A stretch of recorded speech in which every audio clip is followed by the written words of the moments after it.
you're all free from the tyranny of the calf. We're able to cook using the best ingredients that us college students can afford. But if you truly want the best ingredients, you're going to have to grow them yourself. But that plain old store-bought planter definitely does not fit in your apartment. So today, I'm going to show you how to make your own custom planter and escape the oppressive regime of the calf. I have been a lifelong handyman, and being a member of the Handyman Club of America, I have built many things.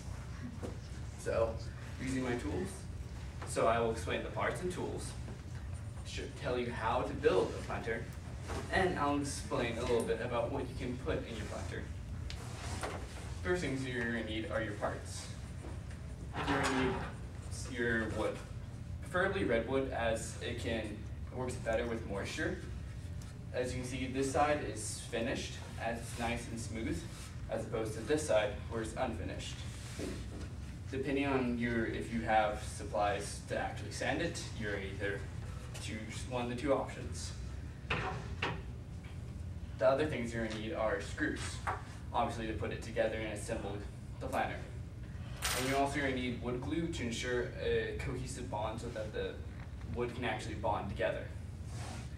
Now, besides the screws and wood, you're going to want to be able to stain your wood. So you can see the difference. You can either stain or paint it, depending on your preference and how you want it to look. And if you're actually going to put potted plants in there, you want a plastic liner, and then make sure you staple the plastic liner in, that you don't just want it flopping around. The tools that you're going to need are some sandpaper, different grades provide different results. The coarser it is, the more rough it's going to look. The finer it is, the more smooth it will be. You're also going to need a saw to cut the wood. You're going to need some type of drill. You're going to need a screwdriver to put the screws in. You're also going to need some rags to apply the stain, a staple gun to attach the liner, some goggles, a mask so you don't get the wood particles in your face, and some gloves. Even though you have gloves, you will get splinters. Now that I've told you somewhat about the tools, I'm going to tell you how you can actually make the planter. First thing you're going to do is measure and cut.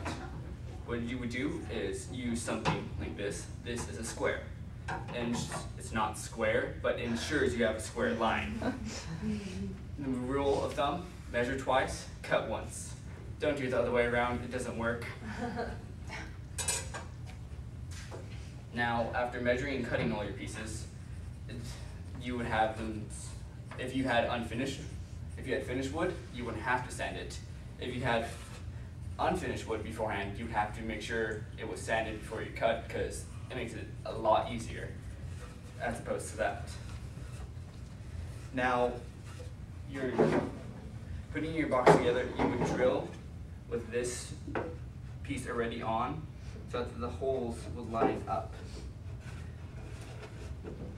on all sides. So just drill straight down and allow the holes to be lined up.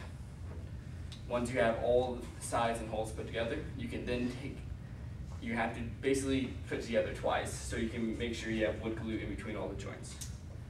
Now the screwdriver I'm using is not a normal one, it's a ratcheting one, which allows it to go a lot faster if you don't have a power tool with you.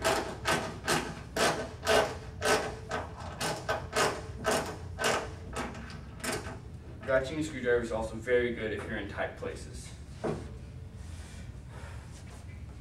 Now that you would have all your planter assembled, you would do some final sanding and making sure that your planter box is actually level.